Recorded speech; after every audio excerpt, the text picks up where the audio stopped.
Today, I'm going to be ranking songs from the highest rated video games of all time, from best to worst and everything in between. We sifted through dozens of lists, and these were the top 26 video games of all time from the 80s to the 2000s. I have no parameters for this, just completely based off my taste, with some analysis throughout. Of course, with any ranking, it is completely arbitrary, and all these games and songs are perfect just the way they are. Except for when it comes to this video, where one of them will be the worst and best.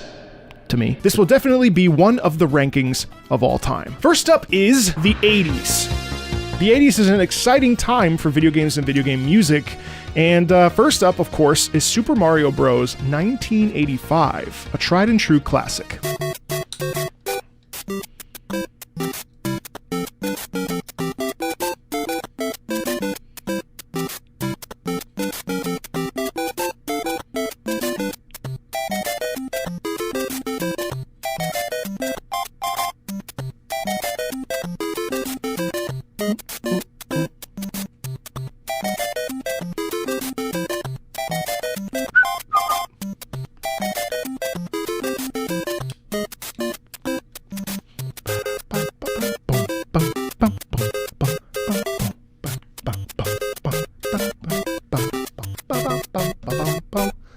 I mean, Super Mario Bros., the main theme song for the NES, is just a classic. I mean, it's really hard to rank something like this because of the colossal influence that this had on basically every other generation of composer for video games, and certainly like in general. I mean, it's just like kind of an untouchable, an intouchable, if you will. No, I don't think I will. One of the amazing things about this is the wonderful harmony in the right hand or in the upper voices. I really think that the harmony in here is just wonderful. It's so subtle that you can't even really tell. Not only that, but the percussion in that is just really, really fun. You know, not to go into all the specifics of the sound font and all that kind of complicated discussion, but even just listening to it, you know, we know that Koji Kondo is like the defining, like the father, you know, or the grandfather of video game music as we know it. So for me, when I listen to this, obviously I have nostalgia, and obviously I'm thrust back into a time period of my own youth, right? And the warmth of that feeling. Funny story about Super Mario. When I immigrated from the Italies, the very first thing that I received from my grandparents was a Super Nintendo. I didn't speak any English, and the only thing I could do was communicate with my cousins in the language of Super Mario and SNES. Like, quite literally, I could not speak a lick of English, and we communicated through playing Super Mario. So I hold Super Mario in a very special place in my heart, especially the sound, especially obviously the SNES was a little bit more advanced. So for me, I'm gonna just throw that right up there into my personal favorites, just because of what it means. This was the first this was the icon. This is the guy. This is the first person, the first gaming experience that I ever had in my entire life. And it changed my life. So I have to put Super Mario, even though I didn't play Super Mario Bros., I have to put Super Mario as a personal favorite for literally changing my entire existence and making me a happy gamer for the last 30 years, which is crazy to think about. Next up is The Legend of Zelda, 1986. Now, I don't really have a personal connection to Zelda, so I know this theme, of course, but I am wondering where it will land on this completely arbitrary ranking list that I've made.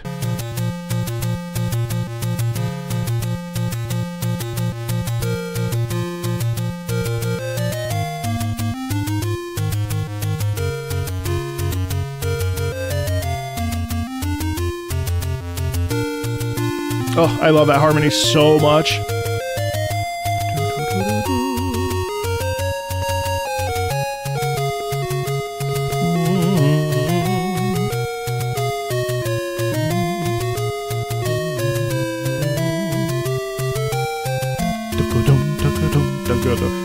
Amazing lower harmony there as we move down with that ostinato. Nice call and response in here too, which is really cool.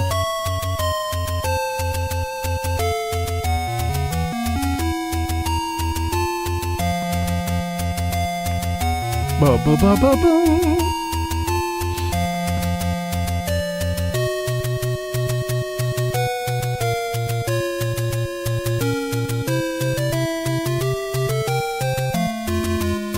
Am I crazy about The Legend of Zelda? Not particularly. I really would like to be. There's a lot that I I would say I'm pretty ignorant when it comes to Zelda. I know as much of Zelda as I've known about Sonic, and I'm trying to actively rectify that in my life as a 37-year-old gamer. I feel like I've really slept on a lot of the great experiences that come with Zelda and the memories that have come with Zelda and continue to come with Zelda. For me, what's really amazing about this piece is how fleshed out it is compared to Super Mario. It's a totally different sound. First of all, we instantly hear the heroicism in that music. Also, the fantastic use of the lower register in the piano, let's say, for the sake of argument, and also how we're using harmony in the right hand is really exceptional. And there's such a feeling, I think, of adventure. There's a grandiosity about it. There's a spirit of saying, you know what, I am an adventurer, and I'm going to really go for it and really be successful and meet my destiny. And I also really love,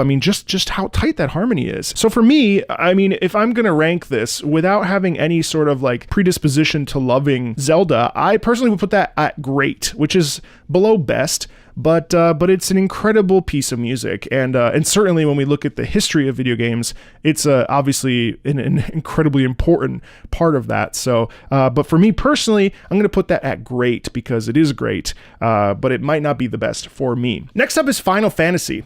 And to be honest with you, Final Fantasy and I go way back. Final Fantasy is one of the first series that I really became obsessed with, starting with Final Fantasy VII, and then of course leading to the best Final Fantasy, Final Fantasy IX, and that is definitely the best Final Fantasy, and no, I will not be taking arguments about it. But we're in the 80s, so we're going to be listening to Final Fantasy I, Matoya's Cave.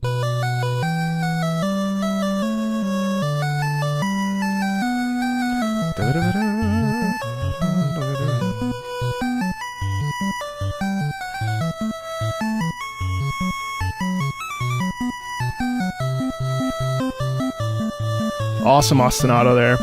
Again, harmony is...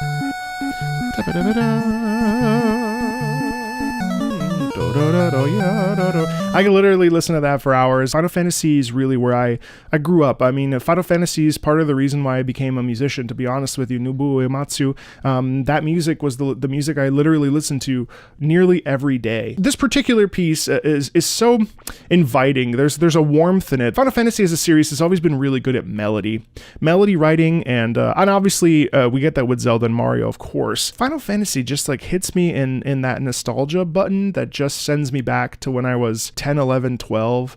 And those are some of the best moments of my life, to be honest with you. I'll never forget when I, just did everything in Final Fantasy VII, and then, played the absolute crap after getting Final Fantasy IX, played the absolute crap out of it. So Final Fantasy and I are connected through my childhood, so it's absolutely up top in my personal favorites list right there next to Mario. That just feels right to me. Next up is Tetris. Tetris is amazing, and to be honest with you, I am abysmal at it. I constantly try. I literally play it almost every other day just because I really would love to be good at it. I am not, so I do have some personal baggage towards Tetris. Of course, the Tetris theme song is kind of interesting because it's actually based off of a Russian folk song, the Korobeniki.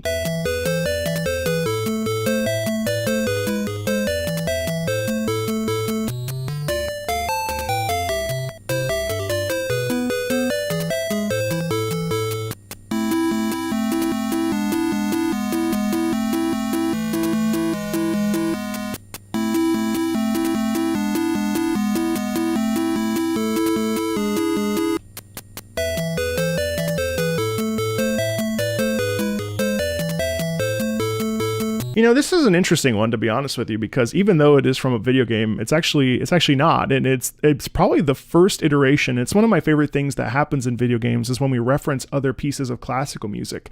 And in this case, I mean, a Russian folk song, you could theoretically call that classical music, and in modern times we get that a lot as well, where we're referencing different pieces. We've referenced Finigoli Finigola before, which is an Italian folk song. We've referenced Queen of the Night in recent games. We've referenced Beethoven's Moonlight Sonata. So it's always amazing to me when that happens, and I think it's also like the coolest way to connect people and culture. And oftentimes we don't necessarily get to integrate the desires and the joys of playing video games with music of a certain level. And I feel like there's always a barrier to entry when it comes to classical versus video game music, and trying to get people to also maybe be interested in the classical world. And this, honestly, it's kind of fascinating, because this is sort of the first iteration of taking something that it was not created specifically for a video game and integrating it into the video game world. For me personally, I think this one absolutely, probably because of its history and its culture,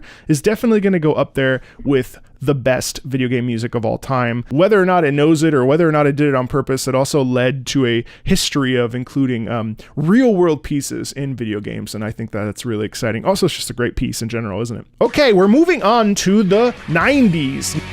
1990s are a time period of lots of gray shoulder pads, weird giant phones, and of course, my childhood. So we're starting off with Street Fighter 2, and admittedly, I do not have a relationship with Street Fighter 2. I don't know Street Fighter, really. I do know this theme, Guile's theme, and let's see how it stacks up compared to the 80s. Here we go.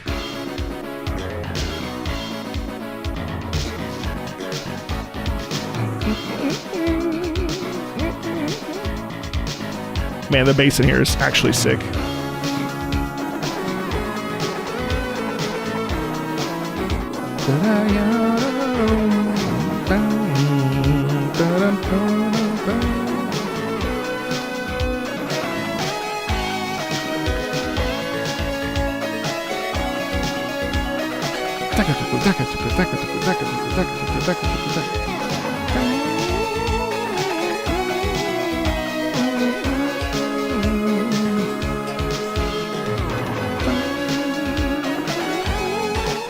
Oh man.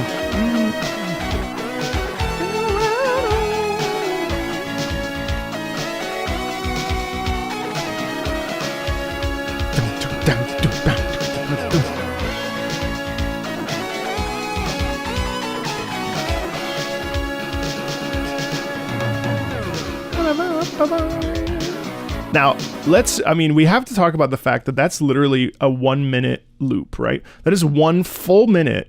And I gotta say, that 1 full minute of music feels as good as like a 4 or 5 minute piece. Like, what that manages to do in 1 minute is actually astounding. It's unreal how much emotion and how much strength and power and like virility exists in that, especially when we get to that sort of slap bass and the terrific guitar, and there's some really nice harmony in there as well. You can't help but feel like an absolute badass. And that's what Guile is. I mean, I also think there's like a degree of like, I don't know, I feel weirdly patriotic listening to that, which is kind of funny. But it's an incredible thing, because in 1 minute, it just condenses something that would, something nowadays would probably take 4 or 5, an exposition, moving through it. But because of the technology at the time, and because of the way that they had to work and do things, we're able to take something and reduce it to 1 minute of just pure epicness. There's no denying it that is one of the best pieces of video game music of all time.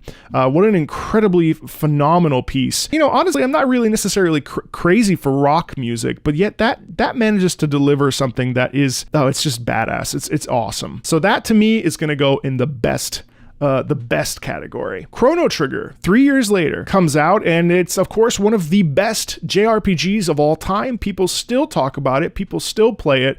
It's an incredible game. If you've never played Chrono Trigger, boy, do I highly recommend it. This game's like whole story and dealing with time travel and the consequences of time and our own personal actions. It's a really human story. Also, it features one of the best video game soundtracks of all time, and that is not really up for debate in my humble opinion. This is Corridors of Time from Chrono Trigger, one of the best songs in the entire game.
Yeah, in truth, this is one of my favorite songs of all time, and I think it does such a great job, without spoiling it for you if you've never played it, it does such a great job of putting you in a place of learned, educated, wise people. There's a degree of mystery in it, using this sort of like sitar-like instrument, and also the choir in there kind of backing all of that up.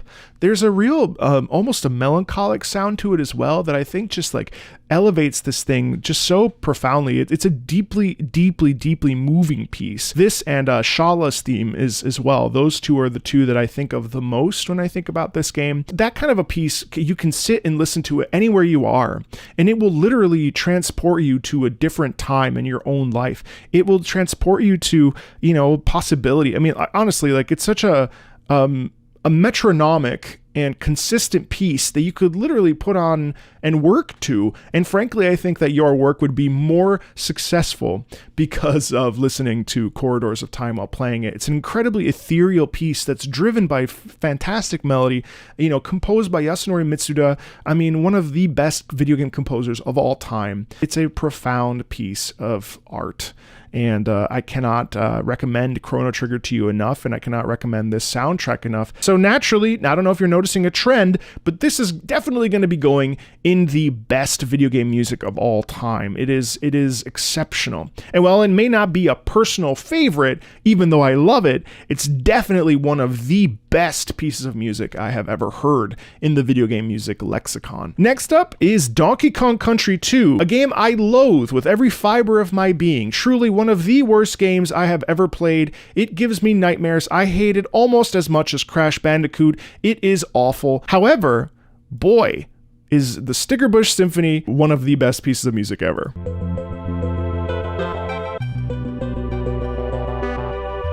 And if you like this one, the Super Smash version is exceptional too, by the way.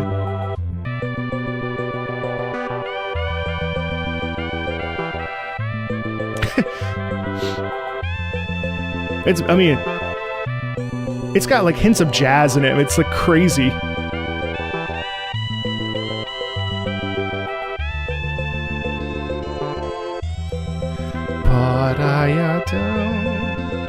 It's somehow an ambient track and a melodic track at the same time.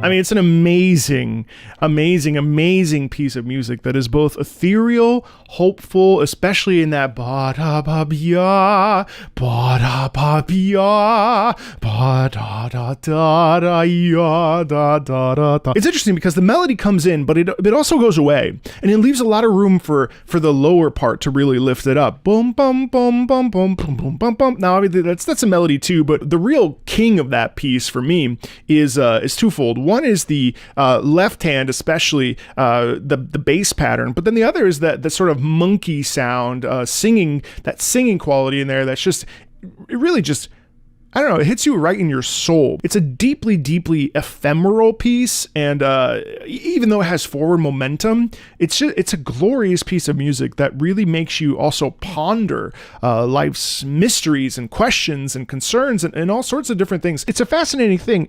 Truly, one of the best pieces of music in one of the worst video games of all time. If Donkey Kong Country 2 is worst video game of all time, then this song is definitely going to meet it somewhere near average. I will put this at average despite the fact that I love it, but it is dragged down by that gameplay experience. To me, it is truly one of the worst memories of my life trying to play this game. I've played it so many times, attempted to, and I have a hatred inside of me for very few things, but Donkey Kong and Crash Bandicoot are neck to neck there. Next up is Mega Man 2. I don't really know a lot about Mega Man 2. I gotta tell you the truth, I kind of hate Mega Man, only because the other day I downloaded Mega Man, the Mega Man collection, and it was truly a terrible experience. I don't know if there's something wrong with me, but God, I could not get past 2 seconds of any level. But let's check out Mega Man 2's title screen, or the opening for Mega Man 2, the title part 2.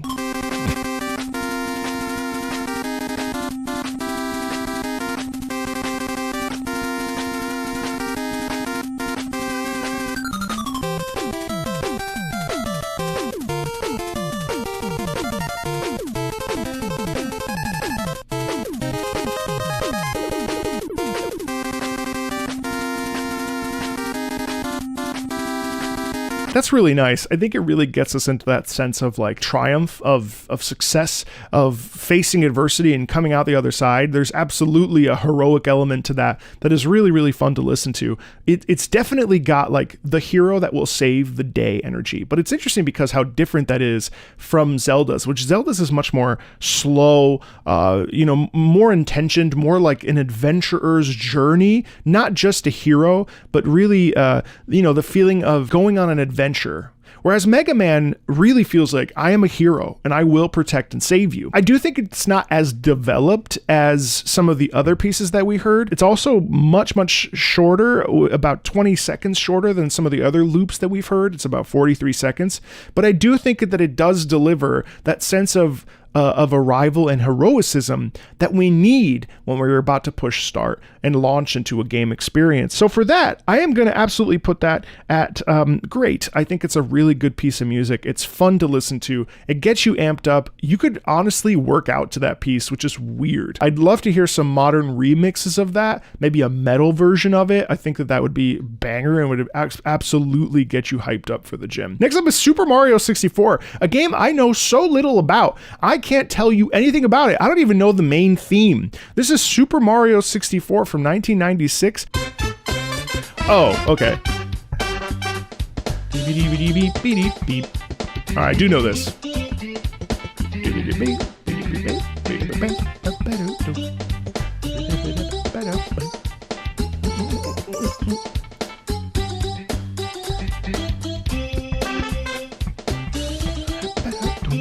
So playful,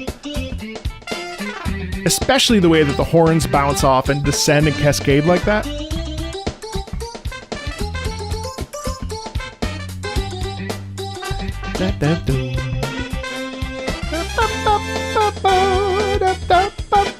Oh man, this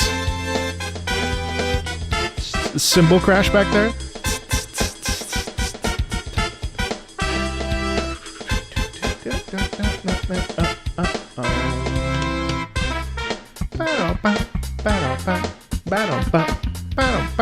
Absolutely funky. It's terrific. I really like this song for what it is. It's bright, it's happy, it's pleasant. You think of green, you think of bright colors, you think of warmth, you think of an invitation to a celebration even. It's certainly the jazz aspects of this are terrific. The jazz aspects, the funk aspects, whatever genre this is, it clearly is just bright. It is very much the Mario sound. And the Mario sound it really can't be beat when it comes to joy and that sort of infectious laughter that kind of provides us. Like there's never, like there are senses of danger within Mario games, but in general, I feel like there's always this sense of joviality, of joy, of celebrating life, even though things get difficult. I mean, that's really the ethos of Mario to me. I think there's a reason why they call the game Mario Sunshine, because I feel like sunshine is what Mario brings. But I have to say, I don't necessarily think that that's a crazy piece that is, truly exceptional, great, or the best piece ever made. So I'm gonna put that right next to Donkey Kong and put that at an average so that no one can say that I have preferential treatment towards Italians. I don't hate it. I really enjoy it, but it doesn't really reach the highs that some of the others that we've listened to for various reasons, whether they're nostalgia or otherwise. It doesn't reach those highs quite like those. So now Mario and Zelda are back at it again. Super Mario 64 was 1996, and The Legend of Zelda Ocarina of Time is 1998. Let's listen to Zelda's Lullaby and see where Zelda fits in this tier list.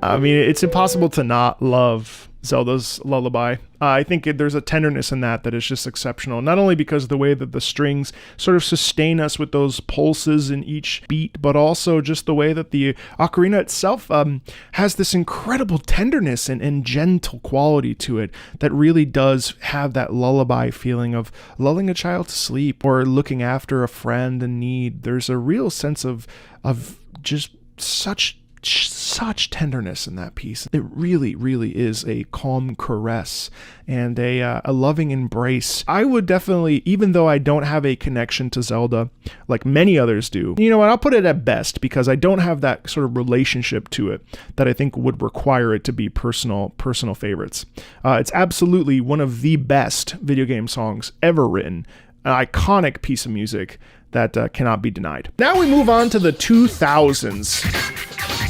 One of the best video game decades, arguably. Starting off with Silent Hill 2, a game I didn't really think about playing until the remake came out in 2024. Boy, I'm glad I did. It is really just, it eviscerated me. If you've never played Silent Hill and are afraid or averse to horror games, Silent Hill 2 is a monumental work of psychological horror that will challenge your entire perspective on life. And it is incredibly, I mean, I don't know that it's underrated, but it's certainly, I think, sometimes lost in the shuffle. If you ever get the chance to play Silent Hill 2, I cannot recommend it to you enough. I will not be talking about spoilers because it is so important to not. But this is Laura's theme from Silent Hill 2, 2001.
You know, the 2000s, I think, mark absolutely a turning point in the way that we perceive and talk about video game music, because I do think that these pieces in some ways, you know, up until now, most things, also due to the technology at hand, most things couldn't necessarily be like fully fleshed out. Like there were loops and things like that where in the 2000s we really start to dig into connecting pop culture into the games that we experience. And that also goes musically. I mean, a lot of these pieces become harder and harder to there's usually not one pass and then a constant loop. There tends to be a much fuller experience, both in terms of orchestration and also in terms of like the musical styles. This is, I think, also where we really start to get the identity of video game music as not really having an identity, which I think is also really interesting because at this stage in the game, literally, we're borrowing from everything. Then we start mixing and matching. There's orchestra and rock, there's classical, and then there's punk rock, and then there's industrial grunge like this piece was, then there's pop and punk and everything in between. And it's a really interesting time period that definitely there's a shift. And a lot of people, it's interesting because some people really feel that the 80s and 90s were the moment that video game music had its own identity away from the sort of modern culture or the modern zeitgeist of like what exists outside of the realm of video games. And I actually kind of see that perspective where the 80s and 90s are the golden age of video games, and that is the truest sense of its sound, beeps and boops as it were, which it's an interesting discussion because for me personally, I think one of the big hurdles for most people that are not in the video game sort of world may not even recognize that video games have evolved this much, to the point that even in the early 2000s, 2001 with Silent Hill 2's soundtrack and many others, of course, that's the sound that we're living in. And as far as Laura's theme is concerned, I mean, this is tough because my emotions are very much attached to Laura as a wonderful character in Silent Hill, a beacon of light, an incredibly annoying character when you're experiencing the game. But then when all the pieces of the puzzle start to come together, you really recognize what Laura is in this broken, awful world. And it's really hard to deny how powerful this theme is. And I think it's a twofold psychological theme as well, because it also is a theme for us. Even though it's Laura's theme throughout the world of Silent Hill too, I also think it's our own personal jadedness, biases, agitation, angst, frustration. Laura is a guide through all of that. And so this theme is fascinating because it's emotional, inspiring, sad. It's a lot of things all at once. And I think that multifaceted aspect to that is really exceptional. And I would absolutely put this in the great category. Now, I know what you're saying. You're saying, Marco, every single song is in the great category. And damn it, let me glaze. No, but seriously, it's hard. This one's actually a really hard ranking to do because so many of these pieces deliver on that emotional promise, that emotional journey, whether it's optimism, sadness, or everything in between. All these songs really deliver. And they're all kind of exceptional in their own right. Next up is Sonic Adventure 2. Same year, 2001, Escape from the City, one of my personal favorite songs from Sonic. How does it stack up in this particular ranking, though?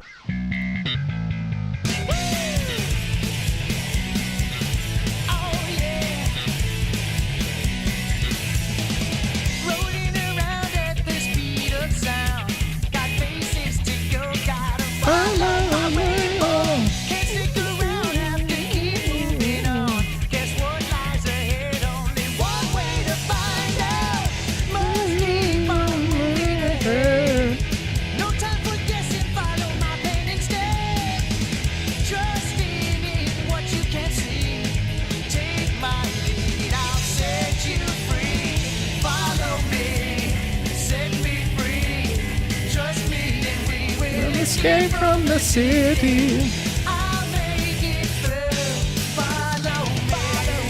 I'm at a crossroads here because on the one hand, I think compared to everything else, this song doesn't hit me in the same way that the others have. I definitely think it's a great song. It's fun, it's bright, it's effervescent. It's everything I love about Sonic, and I've come to love about Sonic as I've been exploring the Sonic games and continuing my music education with Sonic. It's also like one of my favorite levels. So on the one hand, I have all these things I love about it, but then I also feel like it's sort of doesn't hit me personally in the same way that all the other themes have. It's not that it's generic, but it doesn't necessarily have some of the zhuzh that the other pieces have had, even though I love it, but I'm trying to be critical and thinking about what I like and dislike. God, I love the melody, but then I also could maybe see it as a little bit annoying at the same time. So I'm really torn on this one. This one I'm having a really hard time with, because I don't think it's average, but I don't necessarily think that it's in the same category for me as the other pieces that I've listened to. If I could put it somewhere in the middle, I would put it in between average and great, and I would give it a wonderful piece of music that I didn't know where to put. Very nice. Let's just add a little asterisk there and put it right over there. Next up is the Mjolnir mix from Halo 2. Halo 2 came out in 2004. I really don't know much about Halo's music. Combat Evolved's music I wasn't crazy about, to be honest with you. I mean, it's good, but if I fell asleep a lot while playing Halo Combat Evolved, I think it's partly just due to its age. I'm really excited to actually get to Halo 2 because I've heard Halo 2 is significantly better than Combat Evolved. So I'm gonna go in with this one kind of neutrally and see where we land.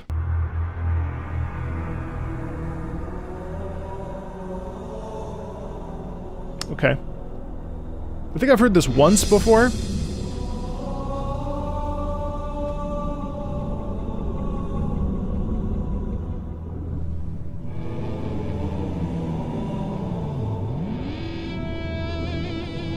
Oh, this is the one with the guitar.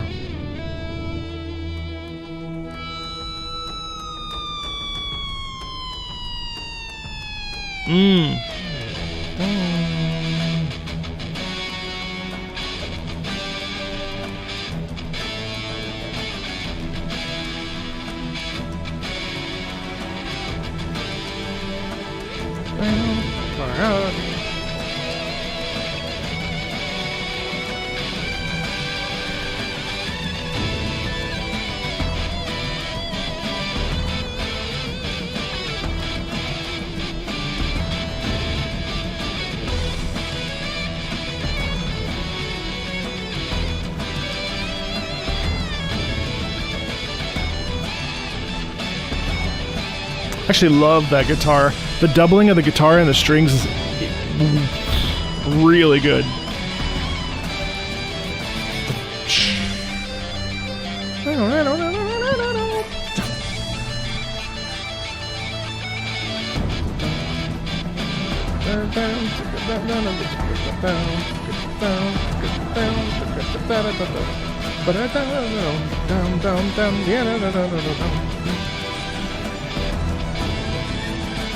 I mean, shit. That was the second time I'd ever heard that, and I have to say, I was really locked into it this whole time. It is a transcendent piece. Now, some people may absolutely not like that and might say, well, that electric guitar, that's really not what I want. I want more of a pure sound, which I understand that critique or that criticism over the piece. But for me personally, I think that really elevated that piece to like a whole other level, where I thought like the main theme was like good, but this really was great, and I think that this would definitely go in the great category for me personally. I think it's a terrific theme, and it just hits the right spots, and also the doubling in there is really just so effective at producing this absolute sense of confidence and of power, like an unstoppable force. I think it's absolutely a great piece of music and definitely deserves that great category. Next up is Kingdom Hearts, a game I historically don't really care about. I know it's salacious, but Kingdom Hearts, even trying to think about playing it makes my head spin around and my eyes roll into the back of my head. But there's a lot of things about this that theoretically I should like, as not only a Final Fantasy fan, but a fan of RPGs in general. But I do love Dearly Beloved, so let's check it out.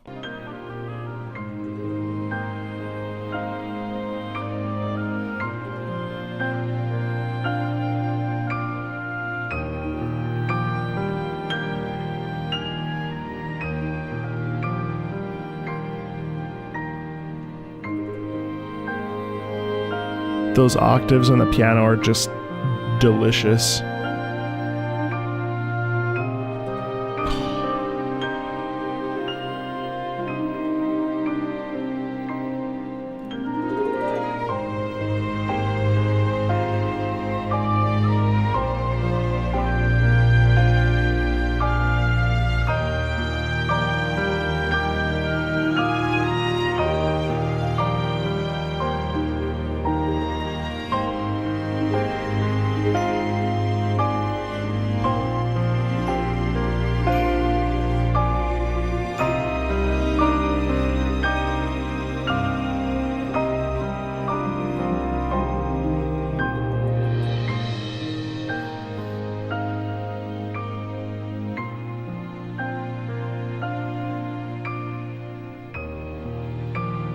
I mean, there are very few pieces that exist in the video game lexicon, I think, that are quite as evocative and are able to transcend the game media and elevate themselves to this degree. I mean, it's an incredibly simple piece that's a sort of incredible ethereal loop that just, I think especially, as I mentioned, the doubling in the piano is such a simple melody, and yet so...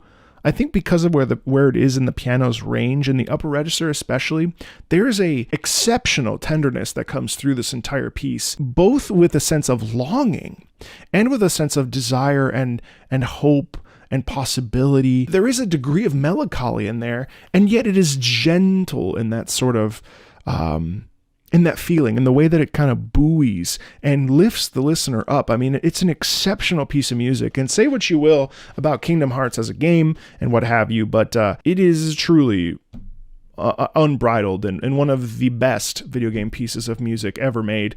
Definitely going in the best category. I know that I kind of did Donkey Kong dirty there by talking about the game experience, but I guess that was my own experience with that, which is why I brought that down. But in terms of Kingdom Hearts, I've never actually sat down and played them, so I don't actually know if I would even like them. Besides, I think like up to Hollow Bastion and Kingdom Hearts 1, that outside of that game experience is phenomenal. Uncharted.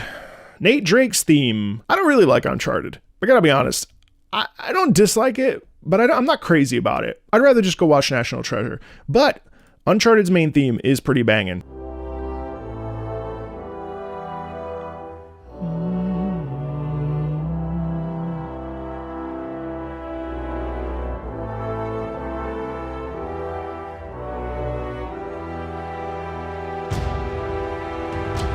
Love the percussion here, and then this gorgeous melody. Da, da, ya, da, da.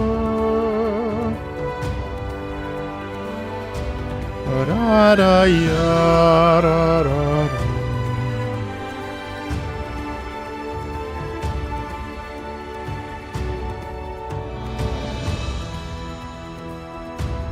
Yeah, it's not to say that it's bad. It's actually exceptional. I actually love the Uncharted main theme, especially with the way that we feature those French horns. There is that same sense of adventure that we heard all the way back in the 80s with the Legend of Zelda main theme. It's a very simple piece that I think serves it in a big way. But in terms of its general sort of my own personal take on it, I'm going to put that down there in the average section. It's not that it's bad, and again, this is completely arbitrary, but I definitely think that that's a fairly average theme, even though I actually genuinely love it, and it's a piece I used to listen to at the gym. Next is Super Mario Galaxy. Now, of course, this is Gusty Garden Galaxy, which I know is overplayed and overwrought and experienced by tons of people, but boy, is it just a delight.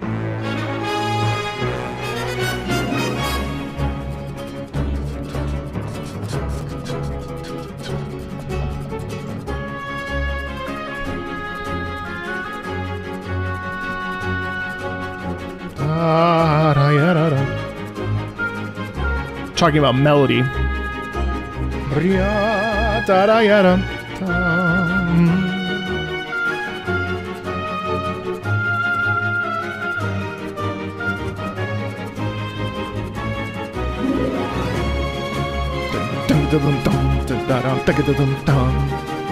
Love that forward drive and the percussion in the lower portion of this.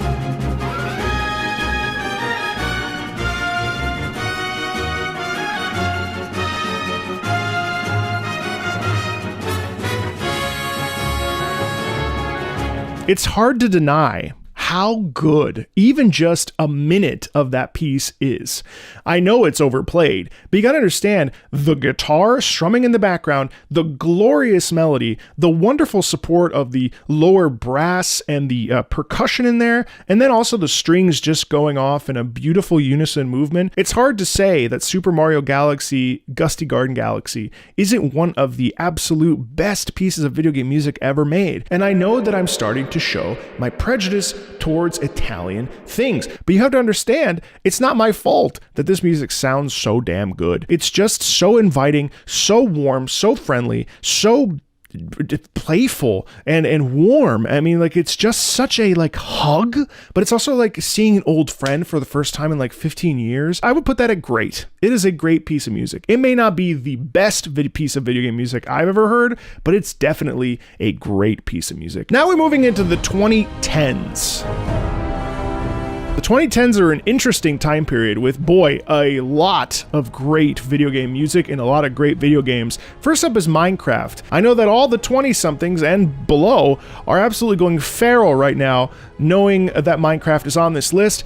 I personally don't have a single bit of a relationship with Minecraft. I've played Minecraft for all about 30 minutes, but I know that I missed a corner of what a game that people of a certain generation absolutely grew up on and got their first video game steps in. So please be gentle with me as we listen to Sweden.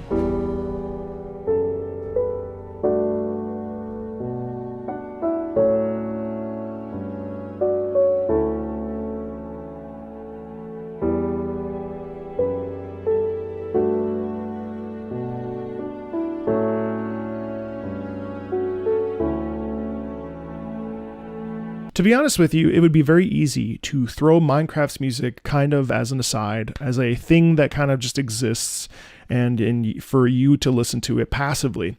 But in reality, I actually think that as I'm beginning to work on a very extensive Minecraft video talking about its music and reflecting on it, I have to say that Minecraft's music is exceptional ambient music. And ambient music is not created equal. There are various forms and sound styles and different emotional feelings that ambient music can produce and create. And I do think that its goal in some ways is to be heard and not seen, if you will. If ambient music gets too in the way, I do think that it can rob the gameplay experience from the user. That said, what I think Sweden and what I think Minecraft's Volume Alpha does so well is that it actually like lets you sit in a feeling. It's not trying to describe the place to you per se. What it's trying to do is allow you to feel. And I think for that reason, it's an incredibly powerful soundtrack. The unbelievable potential of a game like Minecraft just cannot be understated. And musically, this aids that experience, but it transcends the game. In terms of ranking this though, it doesn't hit me as much as the others do for various reasons, including my own personal relationship and experience with it. So while I don't actually think, again, that this piece is average, I am going to lump it down into that category, or why don't we just put it next to Sonic in that made-up category, just so that we don't get the point across that I think it's average. Next up is Skyrim. Now, okay, I mean, this game seems to never end. It never runs out. It never dies. I don't think it will ever die. I think Skyrim is basically immortal. Basically, Skyrim is some god exists within Skyrim and will never allow it to die. Essentially, it's an omnipresent being in the video game music world. Let's check out a little bit of Dragonborn.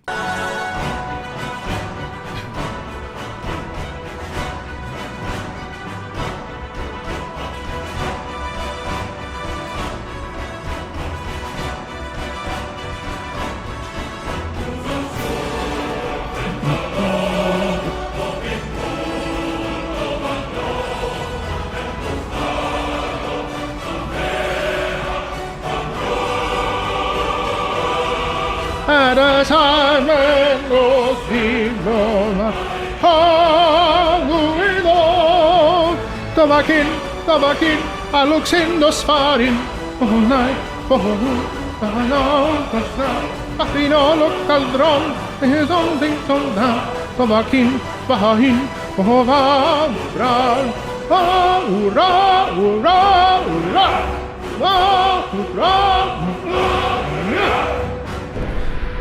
mean, yeah, I mean, it's truly an exceptional piece of virility and strength, and placing you in a world of like a Nordic quality. There is a palpable feeling of strength in that sound. I think that is one of the best examples of a male choir in video games that just goes above and beyond. And I think that's part of the reason why it's so popular is its soundtrack. And I'm also working on a video about Skyrim, because Skyrim, like I said, is eternal. And I think part of that is just the sheer quality of this piece of music. I mean, this game, it transcends the gaming experience. It lifts itself up out of the game, and it's hard not to get amped up and like want to absolutely go split some logs with your bare hands. I mean, there's so much strength in that fully voiced male choir that just is terrific from the top to the bottom. We're talking all sorts of range of the male voice, incredibly powerful. And then of course we get that ethereal,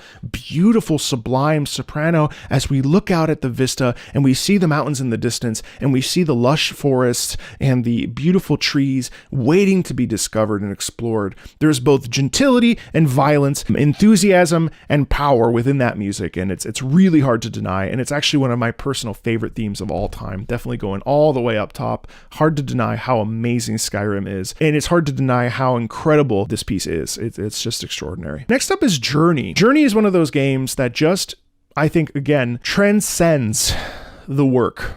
Austin Wintory's score for Journey, I think, has left people breathless and speechless, including me. I play Journey about once a year, and I always come back to it. It's a very peaceful, beautiful, meditative experience on life and death, and I think I actually relate to it more now that I've experienced certain losses in my own personal life. Journey never ceases to leave me speechless and leave me scared and nervous and everything in between. Let's check out I Was Born for This.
It's a transcendent piece of music, I think, that really cuts to the core of what it means to be a person in the world. To each his day is given, to each his day is given. 'Tis time that I fare from you, lost is my homecoming, lost is my homecoming, I was born for this.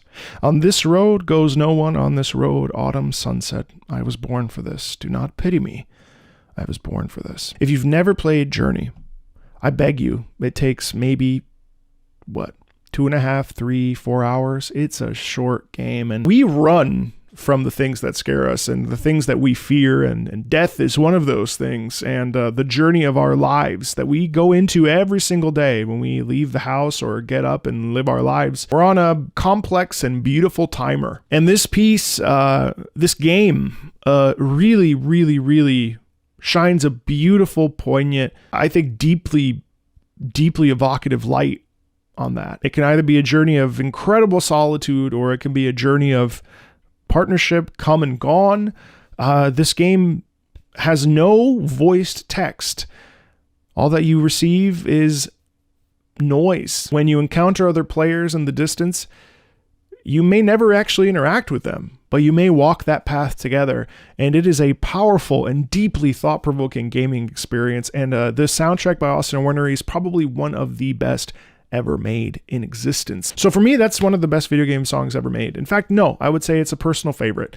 It has helped me to go through the experience of losing a father. It has helped me with the experience of finding strength and loneliness, and when I felt alone in the world. This game is one of those games that every time you pick it up, it will be different depending on your life circumstances. It is truly a monumental work of art. It transcends life in gaming itself. It is truly one of those games that if someone says, oh, video games are for children, or video games aren't a legitimate art form, you show them Journey and tell them to shut the up. Next up is Undertale. Megalovania is one of the most overplayed songs in the video game lexicon, I think, but for good reason, not dissimilarly to the Super Mario Galaxy, Gusty Garden Galaxy piece, and of course One Winged Angel. So how does it fare when competing against songs from the highest rated video games of all time? Say what you want to say, but the way that Toby Fox has composed this piece of music and this entire soundtrack, I think we're going to be studying Toby Fox in music history textbooks for years. Years down the line, Toby Fox will be in those music textbooks because of what Toby was able to create, the complexity of a piece like this. It's impossible to really, really understand the depth at which this piece goes to getting under your skin and really connecting you to this like fight, this moment, and especially when you consider everything you're doing in Undertale at this point and where you arrive, without spoiling it for those of you that haven't. I mean, I feel like most people have, but like for the sake of, I went into Undertale completely blind until I was spoiled, and then it was super disappointing. Undertale is probably like the best blind game experience one can have. Megalovania is such a harsh piece, but it's also a very invigorating and sort of, it jump starts you. It's impossible to sit still. Now, I can see the argument for why this piece, if you're not a video game music fan, why this piece would be so incredibly jarring and so incredibly harsh to listen to. Because in reality, those emotions are actually the correct emotions that one should experience while listening to this. It's just, it depends on whether or not your ear is acclimated to it. It's a profound piece of music, and it's one where if I'm thinking about a ranking, it's not my favorite piece of Undertale. In fact, it's probably near the middle-ish. It's really, I get it, and I know why people like it. I just am not necessarily as crazy about it as others, and I don't think it's because I've over-listened to it, because I've only listened to it probably 20 times in my life. I think Megalovania goes in the same category as Sonic and Minecraft, where it's not average by no means. Tremendous piece of music and a tremendous gaming experience, and it's just it's a huge victory and a huge incredible piece. But for me, it's definitely somewhere between average and great. Next up is Persona 5, a game historically that I played for 100 hours and stopped because I realized that I had 20 to 30 more, and I just decided that was way too much. I'm actually not a fan of the Persona series. I'm not really a fan of its music either, really. So let's see where Persona 5 lands, and hopefully the pitchforks don't come out. This is Life Will Change.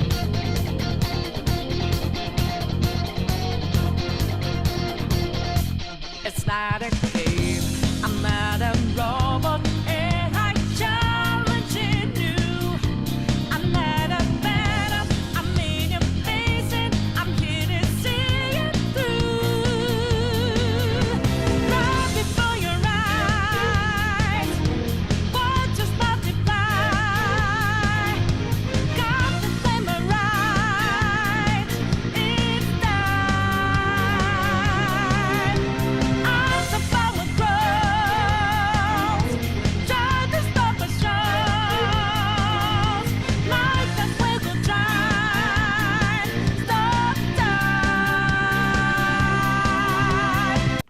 we need to have a talk, because I gotta say, I would not listen to that in my free time. And this happens every time I listen to Persona. I would say the only song from Persona 5 that I would actually actively listen to, like just for fun, would definitely be Last Surprise. In fact, I want to go in and change some of these categories, because I don't think it's really truly fair to say bad and worst, because really those things don't exist, especially when we're talking about these pieces, because no one's going to deny how awesome Persona's music is. And certainly I'm not going to deny it, even though it's not my personal taste. So I'd like to go ahead and change bad to not a fan, and worst, I'd like to change to hate. Now, I don't think we're ever going to put anything in hate, but certainly not a fan would definitely, will definitely put Persona 5 Life Will Change in that category, sad to say. And then let's change average to it's okay. Let's check out Hollow Knight from 2017. I played this once, and while I'm not super crazy about Metroidvanias,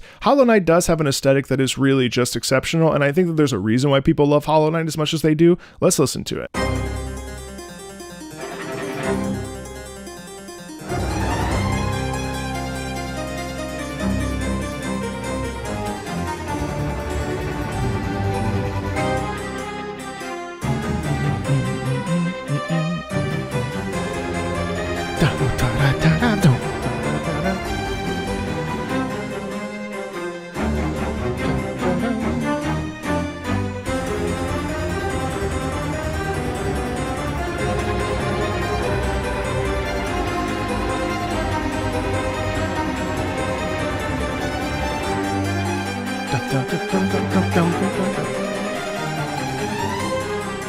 Yeah, I mean, I absolutely love that track. As a classical musician and a person who, grew up with this sort of soundscape for literally 15 years of my training and stuff, it's really hard to deny how incredible the harpsichord is. I wish the harpsichord appeared way more in popular culture. I think it's a super underrated musical experience that goes all the way back to the 1700s and, the 1800s, certainly, and Bach and all those guys back then. I mean, it's a profound piece. It's wonderful to hear it in a modern can you call it? Well, 2017 is certainly not that long ago, but it is almost 10 years ago, which is kind of disturbing. And I do believe that I have this distinct feeling that Silk Song will literally come out the day that Grand Theft Auto 6 gets announced. Something will happen, and it will be very funny. I think for me, this piece of all the other pieces that I've listened to from Hollow Knight, I definitely think that this is one of my favorites.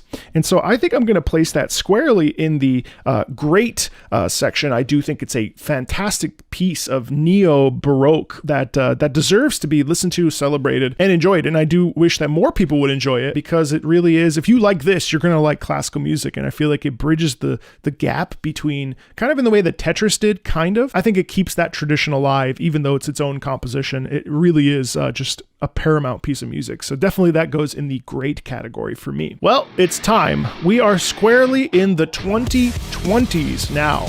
Boy, it's crazy to think how many years ago the 90s and certainly the 80s were. Quite literally 30 years ago. I don't like it! I don't like to think about it! So now we're in the 2020s, and we're starting off with Ghosts of Tsushima, one of my favorite games of all time. Truly a revolutionary experience for me personally, having loved samurai culture and really been into samurai movies all my life, to be able to actually play in that world, and with the incredible navigation system using birds and wind and exploring that fantastic landscape of Tsushima and its DLC. Sacrifice of Tradition is one of my favorite pieces of music, and Ghost of Tsushima's soundtrack was actually one of my most played soundtracks in 2021.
key change.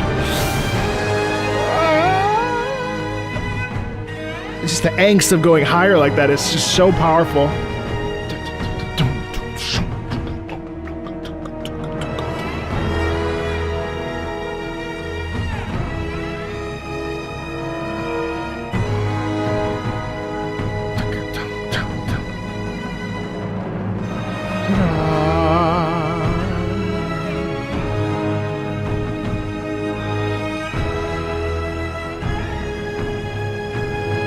Comes the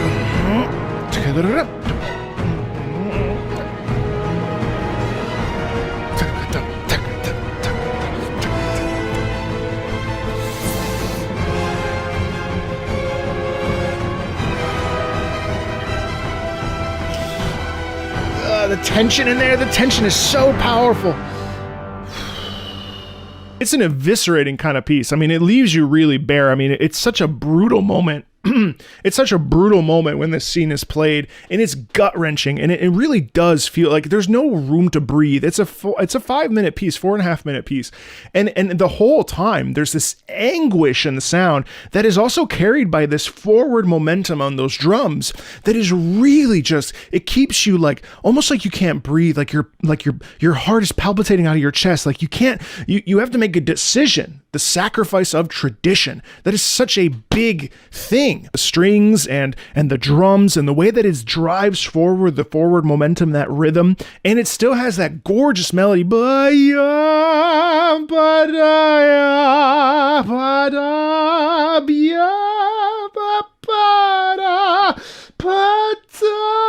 It's just like, that whole soundtrack truly is one of my most favorite soundtracks in video game history.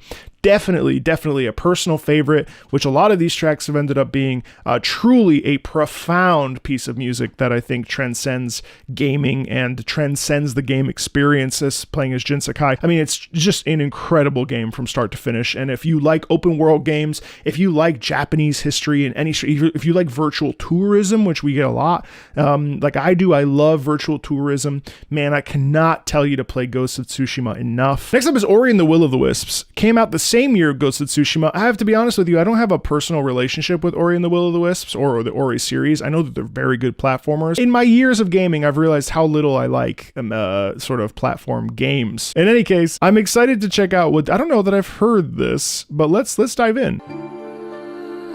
Oof, so heartfelt.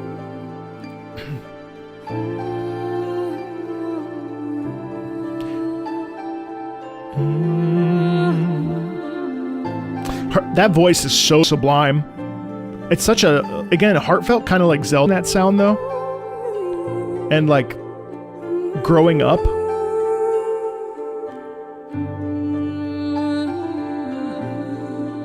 Lots of, some doubling in there too, which is really evocative, I think.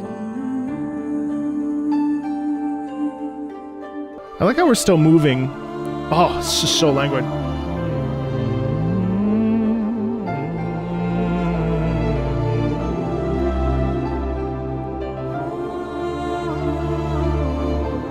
Gosh, that's gorgeous.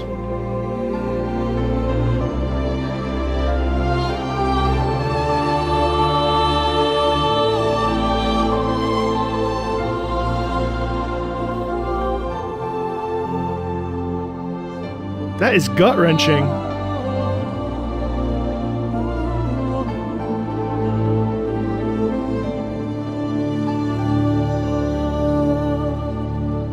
I mean, it's an incredible thing that a piece of music that it can be this short and eviscerate you emotionally. I mean, like that is such a, and I think the humming there is really interesting, and the kind of the it's not really humming, but it's more of like a sort of, oh, it's like an O or O vowel. Incredible piece of music. Lots of beautiful unison movement in there that I think really is incredibly tender, but there's also a real melancholy in there. The gorgeous swelling that occurs with the strings when they come in over around halfway in just takes it to a whole nother level. And it's both introspective and a reflective piece where we're contemplating all these things that have occurred. It feels like a deeply personal prayer or a real insight insight, a real like looking inward to try to navigate uncertainty and difficulty. Now I know that some of the things that happened to Ori in the beginning of the first game are totally tragic, and they change the way that Ori feels about life, possibly. And I wonder if this is a continuation of that, or a maturation, a growing up, or a becoming of something,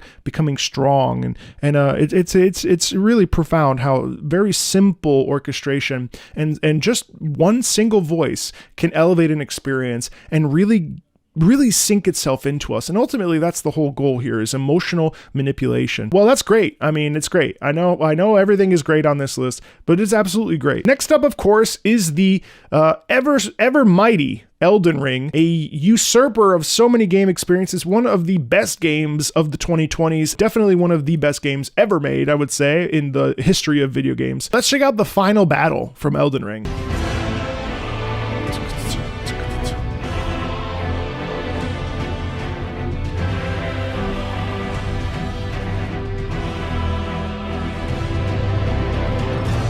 Ta ta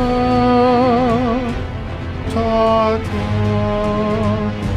cha ta ta ta dum dum dum.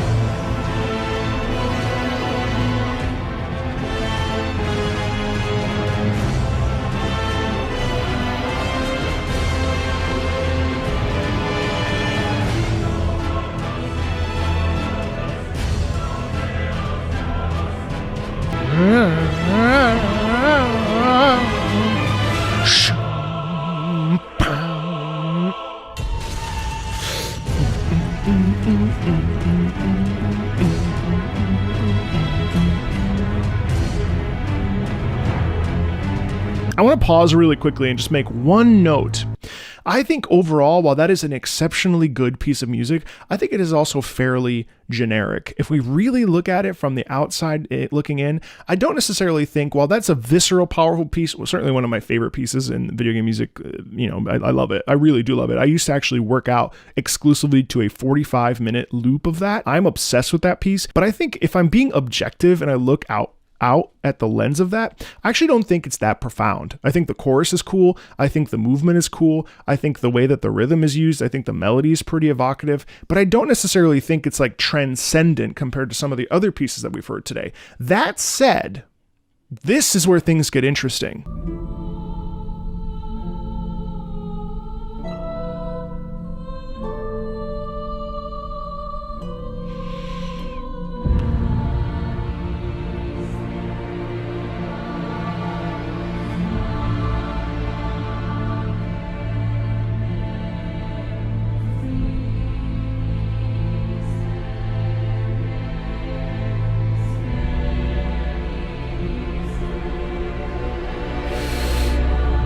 Push. Da da da dum. Saka da dum.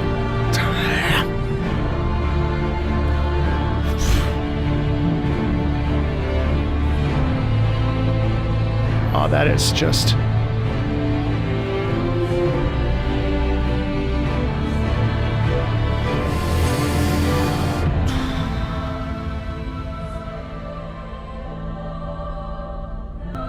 The difference between the jagged chorus and the incredibly stunning soprano, legato soprano, I just noticed this. I've listened to this piece 40 times, 50 times. I had never really put the jaggedness of the chorus with the soprano together.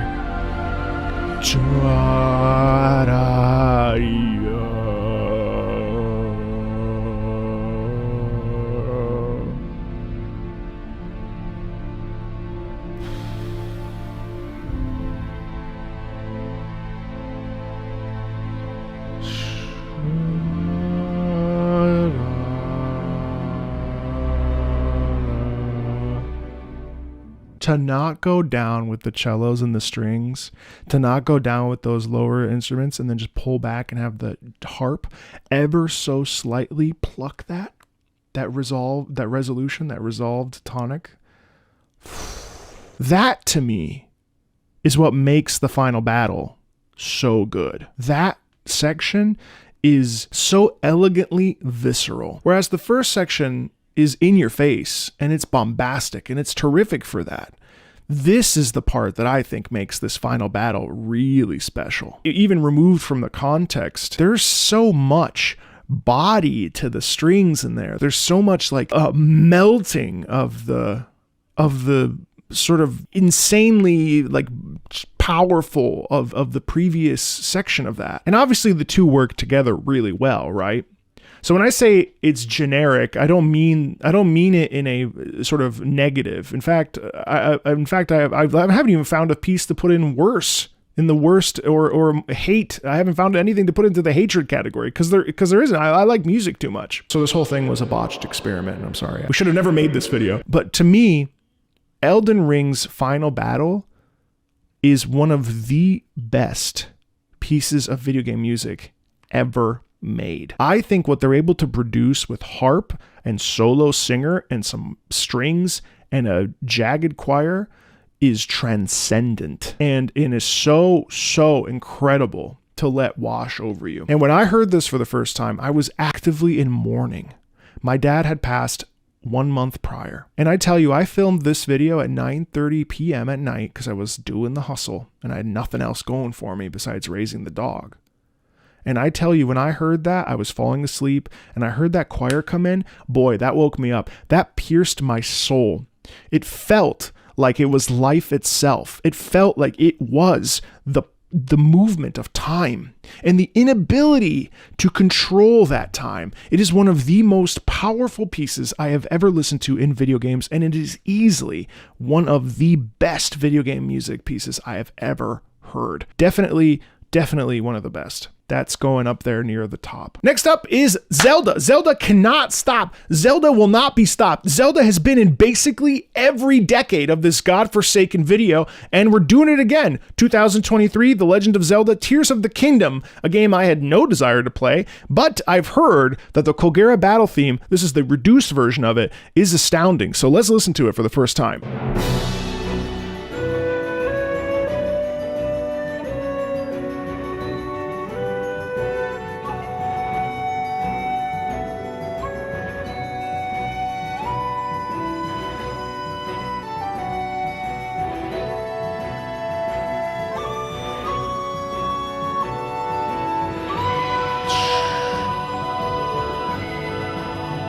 Wow.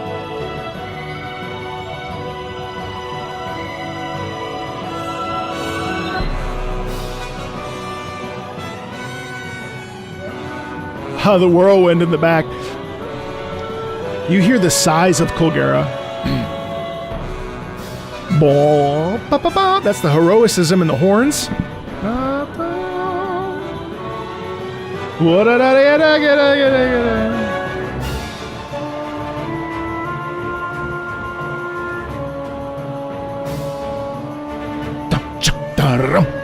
Sharp rhythms there in the strings. Awesome.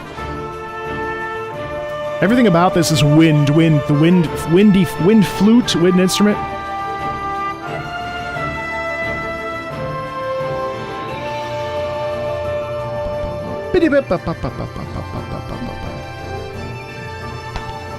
Wow.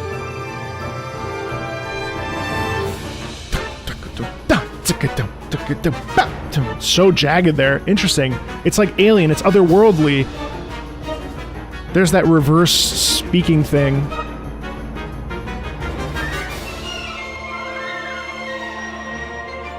There's the opportunity for attack.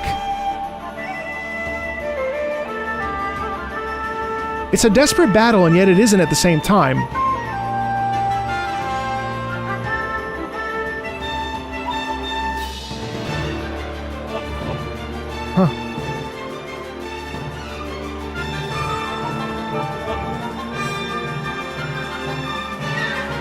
I feel like it's pressing into us.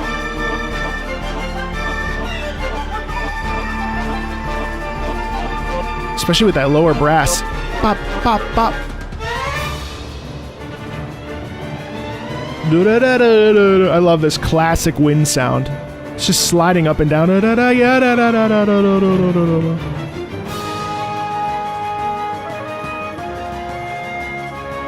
side note, I think it's really worth mentioning how many times in classical music we actually have this thing that happens a lot where we're essentially creating sounds to replicate the sounds of nature.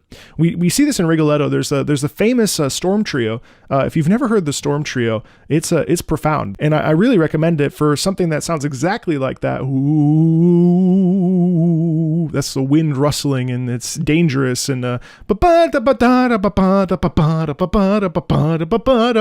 terrific. And this is similar. This is really like suspended in midair. It really feels like we're making our move, getting pushed back into the wind, making our move. There's heroic moments, but actually this is really Colgera that is the dominant force in this battle, and we're the ones that are in a point of weakness, which is very exciting.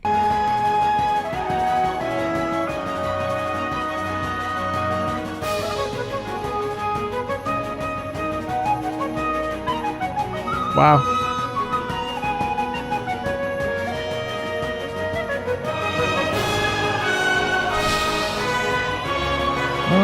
Wow. You know, this really has a sense of like, I don't have a choice. What do you want from me? It's almost like mercy. It's saying like, what do you want from me? I have no other option for you. I have to do this. What can I possibly do to make this better? Stop it.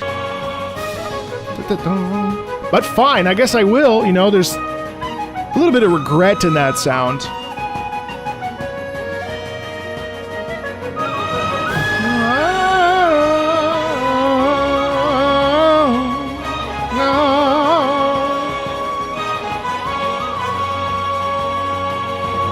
And I find it interesting too that I've never analyzed this, so forgive me while I'm like talking about the emotions of the context, or the emotions of the music, because then it's interesting because when that flute is singing that, there's actually a doubling occurring between the chorus, the male chorus, and it sounds like a brighter male chorus, so it's probably a lot of tenors, so it's a younger sound, even though it's full because there are many people singing, coupled with the gorgeous flute instrument there, the sort of recorder style instrument. I don't actually know the official term of that flute, please forgive, or the pan flute or whatever it is, please forgive that. I think it's interesting because there's backing, there's support, there's like a collaborative team effort. The male supported choir there is buoying the flute and supporting it rather than like doing the same thing as it, even though they're doubling, so they are doing the same thing.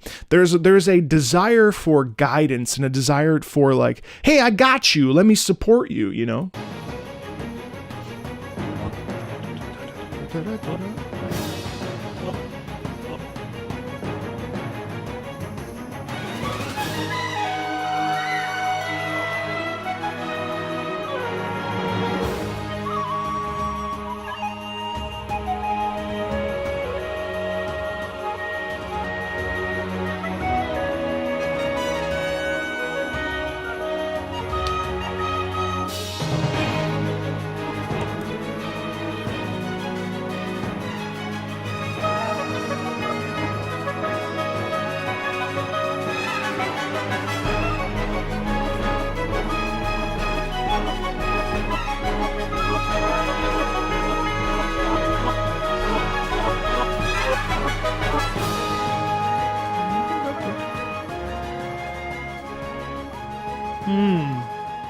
It's a very powerful piece. It's definitely got so much zhuzh to it. There's an enthusiasm in it. There's an intensity in it. There's obviously a feeling of being kind of pressed into a suppression almost of the support system and having to defend oneself and stand up for conflict and shout out to the rooftops like, hey, I don't want to do this, but I don't have a choice, so like give me a break, but also like I guess I have to fight you, so I'm gonna fight you. And then being supported by that sound, like I mentioned earlier. The section I loved the most was definitely phase 3. I loved the tempo in this entire piece. I felt like it was really defining. It really highlighted strength and a little bit of insecurity and really a feeling of responsibility for something, and I felt that was very profound. Not my favorite, but it was very good. So I'd bump it ever so slightly up to Sonic's level there with his piece, and I think like overall, yeah, I mean, as you can see, there were none of these video game tracks that I absolutely hated. It's kind of impossible for me as a person who's loved video game music for so many years to really hate something, but there are some, and they thankfully were not on this list. We did it from the top to the bottom, from the 80s to the 2020s. We listened to songs